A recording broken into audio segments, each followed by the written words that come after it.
পুৱা ভাগৰ পৰা আমি উৰিয়ামঘাটৰ পৰিৱেশ দেখাই আছো। উৰিয়ামঘাটৰ ৰেংমা বনাঞ্চলৰ যি বিদ্যাপুৰ আছে, বিদ্যাপুৰ পুৱা ভাগৰ পৰা উচ্ছেদ অভিযান চলি আছে আৰু তেওঁলোকে যেহেতু আজি বিদ্যাপুৰ অঞ্চলটো উচ্ছেদ চলোৱাৰ বাবে লক্ষ্য হাতত লৈছে আৰু এই উচ্ছেদ কাৰ্যসূচী চাব যায় প্ৰায় 2000ৰো অধিক আৰক্ষী অৰ্ধসামৰিক বাহিনী লোক নিয়োগ কৰা হৈছে। লগতে আন যিসকল বিষয়া কৰ্মচাৰী বা 500ৰো অধিক বন বিভাগৰ লোক ইয়াত এই উচ্ছেদ অভিযানত জড়িত হৈ আছে। কিন্তু মই ক'ব বিচাৰিম যে অসম নাগালেণ্ড সীমান্তত যেহেতু অসম উৰিয়ামঘাটৰ সীমান্ততে নাগালেণ্ড লাগি আছে, সেই ক্ষেত্ৰত নাগালেণ্ডৰ বিভিন্ন দল সংগঠন আৰু প্ৰশাসনেও সহযোগ কৰা দেখিবলৈ পোৱা গৈছে। এই মুহূৰ্তত নগা সংগঠনসমূহ আমাৰ লগত আছে, নগা সংগঠনৰ সদস্য আছে, তেওঁলোকৰ সৈতে জানিব বিচাৰিম आप लोगों का सपोर्ट कैसा है इस जो एविक्शन है, एविक्शन के बारे में? Thank you so much for the opportunity. Well, my name is Grizzle and I am the Information and Publicity Secretary of Lotus Student Union. Here with me, he is the president of Ralan Area Student Union and all the federating unit. हम लोग जो अभी eviction चल रहा है, ये eviction issue के लिए तो अमेरिकन असम गवर्नमेंट वाले भी नागालैंड गवर्नमेंट वाले भी फुल सपोर्ट करी আছে আৰু ইটো ইলিগাল ইমিগ্ৰেন্টছ কান লগা ওপৰতে ইটো খতম লোৱা দৈ ইশু के लिए तो नागालैंड गवर्नमेंट ला साइड পৰা लोटस स्टूडेंट यूनियन लगा साइड पर हम खान फुली एंडोर्स कर गवर्नमेंट की भी।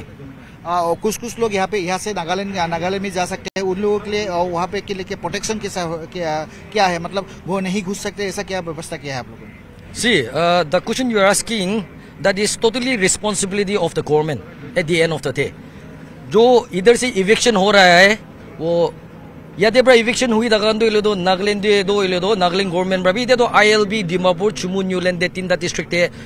इटू ILB लगा इम्प्लीमेंट हुई ना चाहे तो इसलिए तो यादे खेता गान दो नागालैंड आरो आई के ना बुइबो इटू तो नहबो लगे आमी गान रिक्वेस्ट करे से कि असम गवर्नमेंट ब्रा ओलिबी बॉर्डरिंग एरिया दे एनागा इलीगल इमिग्रेंट्स यादे ब्रा खेता गान दो डॉक्यूमेंट्स कान चेक करिगिना यादे नागालैंड साइड ते न पठाबो लागे आरो नागालैंड ला गवर्नमेंट कान ब्रा लिबि यादे खेता इलीगल इमिग्रेंट्स कान दोइले दो नागालैंड गवर्नमेंट नागालैंड लगा एरिया दोइले दो शेल्टर नि दिबो लागे। आना नगा संगठन আছে তেওঁলোকক আমি ভাষ্য গ্রহণ কৰিবলৈ চেষ্টা কৰিম। क्या बोलना चाहोगे इस जो आज के एविक्शन के बारे में आप लोग क्या बोलना चाहोगे? और कुछ लोग ऐसा भी हो सकते हैं, माना जा रहा है कि कुछ लोग वहाँ पे जा सकते हैं, क्या बोलना चाहोगे आप लोग? प्रोटेक्शन कैसा है? Thank you very much. First of all, my name is Sembemo Obang and I am the president of Ralan Area Student Union. As a student leader and member of the Ralan Area community, we offer our unwavering support to both the government, Assam as well as the Naga government regarding this eviction. However, I want to bring to your attention that the influx of illegal immigrants can happen any time at any part of Nagaland or Assam. So at this point we have to remain united and vigilant as our identity and our land are at stake. So it is our collective responsibility to safeguard them. Thank you धन्यवाद ज्ञापन करिছো আৰু ইয়া আছিল নগা যিবু সংগঠন এই সংগঠনৰ কেবাটো সংগঠন আহি উপস্থিত হৈছে। ইয়াৰ লগতে আজি প্ৰশাসনৰ লোকসকল নাগালেণ্ড প্ৰশাসনৰ লোক আৰক্ষী বাহিনীৰ লোকসকল উপস্থিত হৈছে। ইয়াৰ বিশেষকৈ ইয়াত তেওঁলোকৰ যি আচলতে উচ্ছেদ চলিছে উৰিয়ামঘাটত সেই উচ্ছেদৰ তেওঁলোকে পূৰ্ণ সমৰ্থন জনাইছে আৰু তেওঁলোকে যি পূৰ্বতে চাব যায় পূৰ্বতে যিহেতু তেওঁলোকৰ নাগালেণ্ড চৰকাৰৰ সমৰ্থন জনোৱা দেখিবলৈ পোৱা গৈছিল। বিশেষকৈ ইয়াত যিসকল বেদখলকাৰী আছে বেদখলকাৰীসকল যাতে কাষতে নাগালেণ্ড লাগি আছে নাগালেণ্ড সীমান্ত যাতে সোমাব নোৱাৰে তাৰ প্ৰতি লক্ষ্য ৰাখি তেওঁলোকে এই ব্যৱস্থা লৈছে আৰু তেওঁলোকে যাতে সোমাব নোৱাৰে বা কঠোৰভাৱে ব্যৱস্থা গ্ৰহণ কৰা দেখিবলৈ পোৱা গৈছে। এই মুহূৰ্তত দেখিছে আপুনি উৰিয়ামঘাটৰ আমি বিদ্যাপুৰত উপস্থিত আছো। বিদ্যাপুৰৰ যি ৰেংমা বনাঞ্চল আছিলে সেই বিদ্যাপুৰৰ ৰেংমা বনাঞ্চলত তেওঁলোকে দীৰ্ঘদিন ধৰি বেদখলকাৰীয়ে অনুপ্ৰৱেশকাৰীয়ে যিহেতু ইয়াত বেদখল কৰি আছিল আৰু বেদখল কৰাৰ বাবে এখন বজাৰ নিৰ্মাণ কৰিছিল। সেই বজাৰখন ইতিমধ্যে উচ্ছেদ চলোৱা হৈছে আৰু দেখিছে আপুনি কেনেকৈ JCB লাইন পাতি ৰখি আছে। যিহেতু JCBয়ে এই JCBসমূহ যিবোৰ আচলতে ইতিমধ্যে উচ্ছেদ বজাৰখন সম্পূৰ্ণ কৰিছে সেই JCBসমূহ অন্য স্থানলৈ যাব। আজি তেওঁলোকৰ লক্ষ্য হৈছে বিদ্যাপুৰ যিটো অঞ্চল আছে সমগ্ৰ অঞ্চলটো যেটো উচ্ছেদ চলোৱা প্ৰায় 2000 ইয়াত যদি চাব যায় 2400ৰো অধিক বাসগৃহ আছিলে, কিন্তু এটা দিনত সেই সম্পূৰ্ণ বাসগৃহ উচ্ছেদ কৰাৰ সম্ভাৱনা ক্ষীণ আৰু তাৰ বাবে তেওঁলোকে 3টা দিন সময় হাতত লৈছে। ইয়াত দেখিছে আপুনি বজাৰ গৃহৰ যিবোৰ আছিল ডাঙৰ ডাঙৰ গৃহ আছিলে তেওঁলোকে বিল্ডিং নিৰ্মাণ কৰিছিলে। সেই বিল্ডিংসমূহ ইতিমধ্যে JCB এক্সকেভেটৰ ৰগাৰ ভঙা হৈছে আৰু ইয়াত যিহেতু ক'ব বিচাৰিম যে 70% লোকে এই যি ৰেংমা বনাঞ্চলৰ 70% লোকে ইতিমধ্যে জাননী লাভ কৰাৰ পিছতেই তেওঁলোকৰ ঘৰ এৰিছে কিন্তু আন যি 30% এই মুহূৰ্তলৈকে ঘৰ এৰা নাই তেওঁলোকক যোৱাৰ বাবে বাৰে বাৰে প্ৰশাসনে আহ্বান জনোৱা হৈছে তেওঁলোকে আজি পুৱাৰ ভাগতো কোৱা হৈছে এই বিদ্যাপুৰ যিটো অঞ্চল দেখিছে এই বিদ্যাপুৰ অঞ্চলটো হৈছিলে অঞ্চলটো যিহেতু 25 পৰা 30 বছৰ পূৰ্বে এই লোকসকল আহিছিল আৰু যি এওঁলোকে বিশেষকৈ তামোলৰ লগত অৰ্থাৎ সুপাৰীৰ লগত তেওঁলোকে জড়িত হৈ থাকে আৰু ইয়াৰ সুপাৰী বিভিন্ন স্থানলৈ সৰবৰাহ হোৱাৰ এটা অভিযোগ উত্থাপন যিহেতু হৈ আহিছে আৰু তাৰ প্ৰতি লক্ষ্য ৰাখি তেওঁলোকে বিভিন্ন যিহেতু সুপাৰী সিন্ডিকেট বা আদি অন্যান্য বিভিন্ন এনেকুৱা ধৰণৰ অভিযোগ উত্থাপন হৈ আহিছিল আৰু তাৰ পিছতেই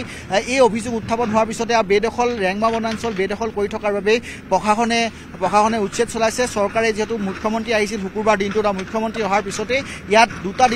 দুটা বা তিনিটা দিনৰ পিছতে ইয়াৰ উচ্ছেদ চলোৱা এই মুহূৰ্তত দেখিবলৈ পোৱা গৈছে আপুনি দেখিছে বজাৰগৃহৰ প্ৰায় 30 পৰা 40টা বাসগৃহ আছিলে বা বজাৰগৃহসমূহ সম্পূৰ্ণৰূপে ভাঙি দিয়া হৈছে বা উচ্ছেদ চলোৱা হৈছে আৰু যাতে অপ্ৰীতিকৰ পৰিস্থিতিৰ সৃষ্টি নহয় তাৰ প্ৰতি লক্ষ্য ৰাখি সকলো ধৰণৰ ব্যৱস্থা এই মুহূৰ্তত লোৱা দেখিবলৈ পোৱা গৈছে আৰু বিদ্যাপুৰৰ আজি সমগ্ৰ অঞ্চলটো উচ্ছেদ চলিব তাৰ পিছতে অন্যান্য যিবোৰ প্ৰান্ত আছে খেৰণীয়া হওক বা অন্যান্য প্ৰান্ত আছে সেই প্ৰান্তবোৰত অভিযান চলিব বিশেষকৈ ইয়াত যদি চাব যায় প্ৰায় 11,000 বিঘা মাটি আছে সেই 11,000 বিঘা মাটিত বেদখল কৰি আছে আৰু সেই বেদখলকাৰী কাষৰ পৰা যে এই বনাঞ্চল উদ্ধাৰ কৰিব পাৰি তাৰ বাবে তেওঁলোকে আপ্ৰাণ চেষ্টা অব্যাহত ৰাখিছে আৰু ইতিমধ্যে উচ্ছেদ চলি আছে আৰু দেখিছে আপুনি প্ৰশাসনৰ লোকসকলে আৰক্ষী প্ৰশাসনৰ লোকসকলে সকলো ধৰণৰ আচলতে ক'ত উচ্ছেদ হ'ল ক'ত নাই হোৱা সকলোবোৰ পৰ্যবেক্ষণ কৰিছে আমাৰ সাংবাদিক নুমলীগীয় সাংবাদিক প্ৰণৱ আছে তেওঁ জানিব বিচাৰিম উচ্ছেদ চলিছে ইতিমধ্যে বহুতো বাসগৃহ বা যিবোৰ আচলতে বজাৰগৃহ আছে বজাৰগৃহসমূহ জেচিবি হাতুৰা পৰি ভাঙিছে অন্যান্য স্থানবোৰ স্থানত উচ্ছেদ চলিব বিশেষকৈ হয় নিশ্চয়কৈ আজি পুৱাৰে পৰা যিহেতু ৰেংমা বনাঞ্চলৰ বিদ্যাপুৰ অঞ্চলত আচলতে উচ্ছেদ চলিছে আৰু পৰৱৰ্তী সময়ত দেখা পোৱা যিহেতু বিগত 3টা দিন ধৰি দেখা পোৱা গৈছিলে ইয়াত উচ্ছেদৰ বাবে প্ৰশাসন তৎপৰ হৈছিল আৰু অনাগত আৰু 3টা দিনত ইয়াত উচ্ছেদ চলিব বিদ্যাপুৰ অঞ্চলত আৰু যথেষ্ট অঞ্চল আছে আৰু সীমা খেৰণী অঞ্চলতো যথেষ্ট অঞ্চল আছে ইতিমধ্যে ৰেংমা বনাঞ্চলৰ যথেষ্ট অঞ্চল আচলতে ইতিমধ্যে অবৈধ বেদখলৰ কবলত কৰিছিল আৰু এটা কথা ক'ব লাগিব আৰু 3টাকৈ দিনত উচ্ছেদ চলিব বুলি ইতিমধ্যে আমাক জিলা প্ৰশাসনৰ ফালৰ পৰা জানিব দিছে আৰু এটা কথা আমি ক'ব লাগিব ইয়াতে দেখা পোৱা গৈছে বিদ্যাপুৰ অঞ্চলত নাগালেণ্ডৰ যি প্ৰশাসন সেই প্ৰশাসনৰ যথেষ্ট লোক আহি ইয়াত উপস্থিত হৈছে আৰু তেওঁলোকে বাৰে বাৰে এটা কথাই কৈছে যে যিসকল আচলতে অবৈধ লোক ইয়াত বসবাস কৰি আছিলে সেইসকলে যাতে কোনো পধ্যেই ইয়াৰ পৰা গৈ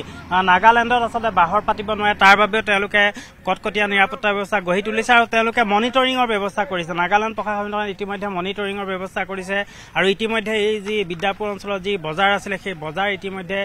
পুৱাৰে পৰা উচ্ছেদ চলিছে আৰু ইতিমধ্যে বহু লোক আছে প্ৰায় 10,000ৰো অধিক ভূমি আচলতে বেদখলৰ কবলত কৰিছিল আৰু সমগ্ৰ ভূমিত ইতিমধ্যে পুৱাৰে পৰা উচ্ছেদ অভিযান অব্যাহত আছে ধন্যবাদ জ্ঞাপন কৰিছোঁ আৰু পুৱাৰে ভাগৰ পৰা যিহেতু উচ্ছেদ অভিযান অব্যাহত ৰাখিছে আৰু এই উচ্ছেদ অভিযান 3 দিন ধৰি এই উচ্ছেদ অভিযান চলিব বুলি প্ৰশাসনৰ ফালৰ পৰা স্পষ্টকে প্ৰকাশ কৰিছে আৰু এই যি বিদ্যাপুৰ সেই বিদ্যাপুৰৰ যি উচ্ছেদ অভিযান সেই উচ্ছেদ অভিযান শেষ হোৱাৰ পিছতে আমি জানিব পৰা অনুসৰি যি আনন্দপুৰ আছে সেই আনন্দপুৰত অভিযান চলিব তাৰপিছত আপুনি যদি চাব যায় ৰজাপুখুৰী গেলাজান বা দয়ালপুৰ এনেকুৱা ধৰণৰ বিভিন্ন ধৰণৰ 12খনকৈ বা 13খনকৈ গাঁও আছে সেই 12খনকৈ গাঁও আছে 12খনকৈ গাঁৱত উচ্ছেদ চলিব য'ত 2,648টা পৰিয়াল বসবাস কৰি আছিল এই লোকসকল সন্দেহজনক লোক বুলি অভিযোগ উত্থাপন হৈছে আৰু সন্দেহজনক লোক হোৱাৰ পিছতেই তেওঁলোকক যিহেতু উচ্ছেদ চলোৱাৰ বাবে ইতিমধ্যে প্ৰশাসনৰ ফালৰ পৰা সকলো ধৰণৰ ব্যৱস্থা কৰা আছে আৰু মই ক'ব বিচাৰিম যে নামনি অসমত যিদৰে উচ্ছেদ চলিছিল তাৰপিছতে উজনি অসমত উচ্ছেদ চলা হৈছে আৰু উজনি অসমৰ এই উৰিয়াম ঘাট হৈছে প্ৰথমটো উচ্ছেদস্থলী আৰু ইয়াৰ পিছত মুখ্যমন্ত্ৰীগৰাকীয়ে কৈছে যে ইয়াৰ পিছত আচলতে উজনি অসমত য'ত বেদখলকাৰীয়ে ভূমি দখল কৰি আছে সেই ভূমি দখল কৰা বিভিন্ন স্থানত উচ্ছেদ চলিব বুলি স্পষ্টকৈ উল্লেখ কৰিছে কিন্তু এই যি উচ্ছেদ যদি চাব যায় গোৱালপাৰাত 5,000 বিঘা মাটিৰ উচ্ছেদ হৈছিলে কিন্তু এয়া হৈছে 11,000 বিঘা মাটিত উচ্ছেদ চলিব এয়া হৈছে অসমৰ ইতিহাসৰ সৰ্বকালৰ উচ্ছেদ বুলি ক'ব লাগিব আৰু এয়া দেখাইছোঁ আমি যিহেতু যিবোৰ প্ৰকাণ্ড ঘৰ আছিলে সেই ঘৰসমূহ ভাঙি পেলোৱা হৈছে আৰু ভাঙি চুৰমাৰ কৰি হৈছে জেচিবি লগোৱা হৈছে আৰু এই উচ্ছেদ 3 দিন ধৰি চলিব য'ত তেওঁলোকে যিসকল আচলতে জাননী লাভ কৰিছিলে 7 দিনৰ জাননী লাভ কৰাৰ পিছতে বহু সংখ্যক লোকে ঘৰ ত্যাগ কৰিছে তেওঁলোকৰ যিবোৰ অৱশিষ্ট ঘৰ আছে সেই ঘৰসমূহ আছে কিন্তু আন যিবোৰ অঞ্চল আছে সেই অঞ্চলত কিন্তু এতিয়াও যিটো অঞ্চল আছে উৰিয়াম ঘাটৰ এই যি ৰেংমা বনাঞ্চলৰ যিটো অঞ্চল আছে এতিয়াও 30% লোক এতিয়াও যোৱা নাই আপুনি প্ৰত্যক্ষ কৰিছে যিবোৰ আচলতে সেই দূৰণি বা মই দেখাবলৈ জুম লেন্সত দেখাবলৈ চেষ্টা কৰিম যেহেতু সেই যিসকল লোক আছে সেই লোকসকলে কিন্তু এতিয়াও কিছুসংখ্যক লোক তাতেই থিতাপি পাতিছেহি এতিয়ালৈকে যোৱা নাই তেওঁলোককো যাবলৈ বাৰে বাৰে প্ৰশাসনে কোৱা হৈছে কিন্তু প্ৰশাসনে তেওঁলোকে আচলতে